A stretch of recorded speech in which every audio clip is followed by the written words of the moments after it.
So here we go. Here is the body overview of the Canon R5.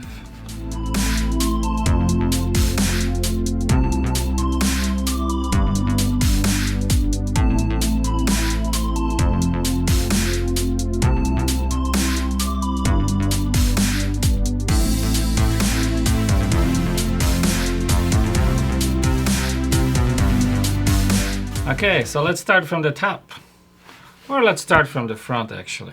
All right, so this is the lens, right? Everybody knows what the lens is. So I'm gonna press this button here and release the lens. Okay, we're gonna see the inside of the camera and the lens. Now these apertures are much wider. Canon RF mount is closer to the sensor and much wider than the older lenses, right? That's what allows them to do wider apertures, and actually pictures come out sharper because the light hits the sensor straight on, more of a perpendicular angle. All right, so here we have a lens release button. Only presses this little pin here. And then over here we have some shutter control interface and a depth of field preview button. So when you press this, if you step down to aperture of like f8, it'll show you through the viewfinder screen what it looks like at f8. All right, so this here, this mark means is where you put the lens on. That's how you align it. Notice this lens has some weather sealing, nice O-ring on here. And we have AF illumination button right here, as well as microphone. That's a lot of stuff here, you know. Okay, so that's pretty much it at the front. The body feels nice, plastic feels high quality. On the top, we have power button. I don't like it. So I do prefer Nikon's solution of power button.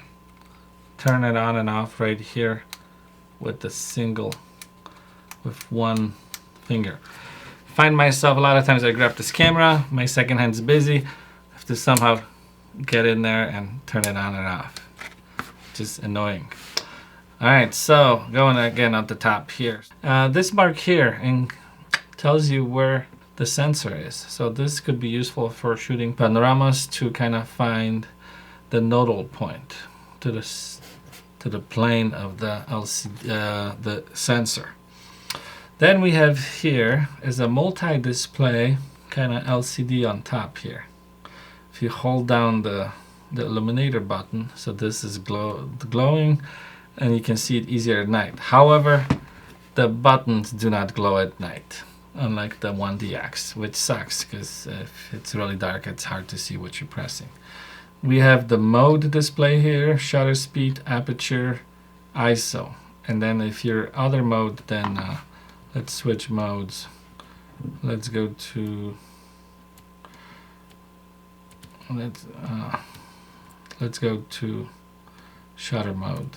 So it tells you the exposure.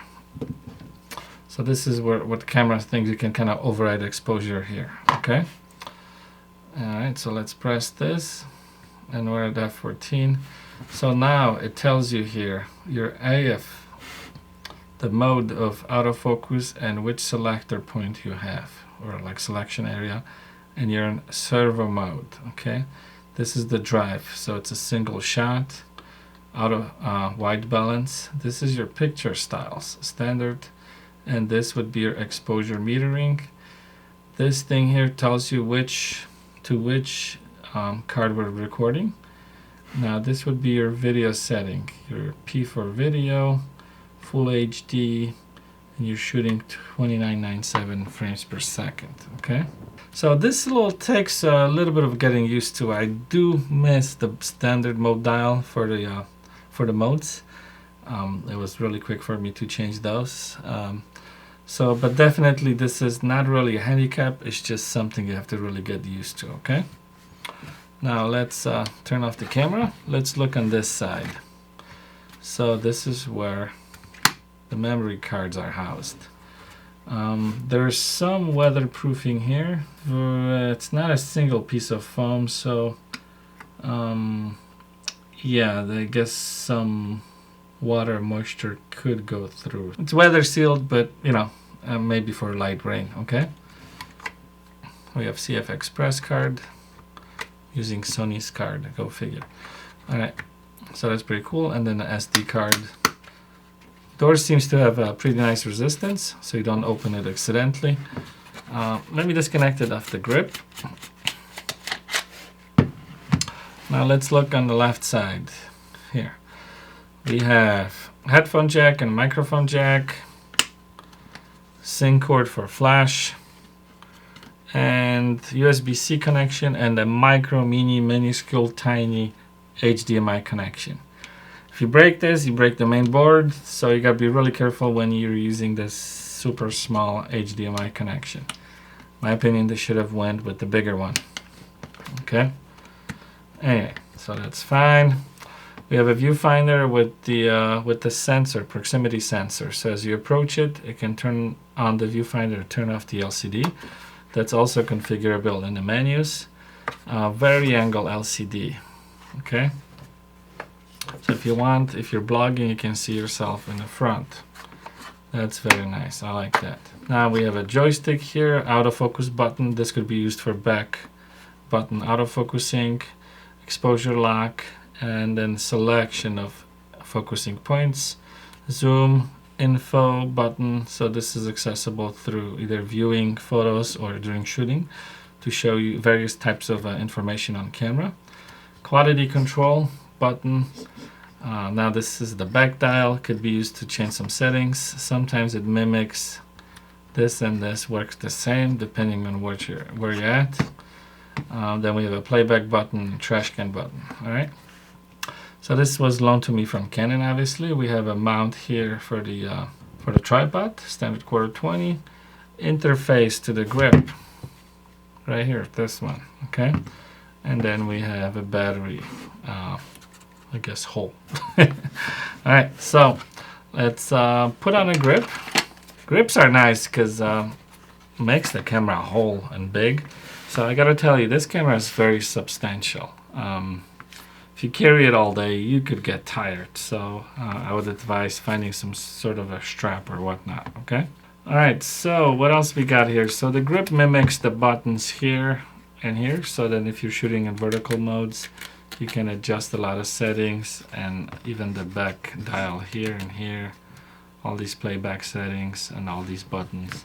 Everything's kind of mimicked on a grip, and then you get additional strap loop here, okay?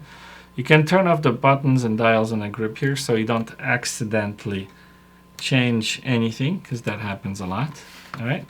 Now on the back here, you also have the joystick, just like you have this one here, same function. It shows you the charging status of each battery, okay? So that's pretty nice.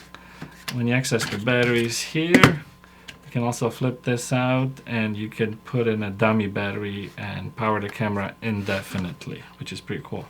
Hologram on these batteries means that it's a new type of battery, the what is this? LPE6NH, and these have 16 watt hours. So 7.2 volts at 2130 milliampere hours. That's pretty cool. And they changed the way this thing mounts. Every grip mounts the battery a little different. So just gotta make sure it snaps in and this thing holds it down. Now, if you want an L bracket for this camera, since I'm affiliated with Pro Media Gear, I'm gonna pitch this product here. So this here is the L bracket for the R5, and this will also work with the R6 with the grip. So this L bracket extends. That was quick. And you can kind of use it as a handle. It has a cold tree on top, some 1/4-20s, so you can attach various accessories like port protection or whatnot. Especially needed with the, flimsy HDMI connection, and it's pretty cool. So what L brackets do, they let you switch quickly between portrait shooting to landscape shooting. So if you're mounting this on a ball head, you can quickly mount it on the side. So you're basically mounting the camera on its side. It's pretty cool. I use this a lot as a handle, and sometimes I throw a secondary flash here or a microphone or whatnot, okay? All right, so I think that's it about the quick body overview.